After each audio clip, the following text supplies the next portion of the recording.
नमस्कार मित्रांनो, आज दिवसाची सुरुवात टिफिन सर्व्हिस पासून झाली. संडे असल्यामुळे आज टिफिन कमी होते, म्हणून पोरांनी पहिलेच टिफिन पॅकिंग करून ठेवले होते. म्हणून मी डायरेक्ट निघालो डिलिव्हरीसाठी.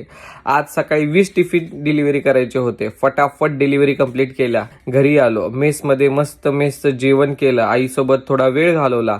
संडे असल्यामुळे चायचा डिलिव्हरी बॉय येणार नव्हता, म्हणून स्वतःच चाय घेऊन निघालो. एक सांगायचं राहिलंच बरं का, आपण कंपनी, ऑफिस, हॉस्पिटल या सगळ्या जागी चाय प्रोव्हाइड करतो. जर कोणालाही लागत असेल तर नक्की कळवा. चहा देऊन आलो आणि संध्याकाळची तयारी सुरुवात झाली. आज डिनरला एक थाली होती, म्हणून अंड्या घेतले आणि जरा सामान आणलं आणि मग सुरू झाली संध्याकाळची सुरुवात. भाजी कटिंग, सीलिंग आणि टिफिन पॅकिंग करताना रिअल इस्टेटचे कॉल पण चालू होते, तेही मॅनेज केलं. सगळं प्रॉपर तयार करून पुन्हा निघालो डिलिव्हरीसाठी. पहिलं पेट्रोल भरून घेतलं आणि रात्री आज आपल्याला 14 टिफिन डिलिव्हरी करायचे होते, तेही कंप्लीट केले. नंतर घरी आलो आणि कळालं की आपल्या भावाने नवीन शॉप ओपन केलं आहे. तिकडे गेलो, तंदुरी वडापाव खाल्ला, मोमोज ट्राय केलं, एकदम भारी. शुभेच्छा देऊन घरी परत आलो. असा होता आजचा संडे. काम, जबाबदारी आणि थोडी मजा. जर अशाच प्रकारचे तुम्हाला जर व्हिडिओ बघायचे असतील तर नक्की मला फॉलो करा. धन्यवाद.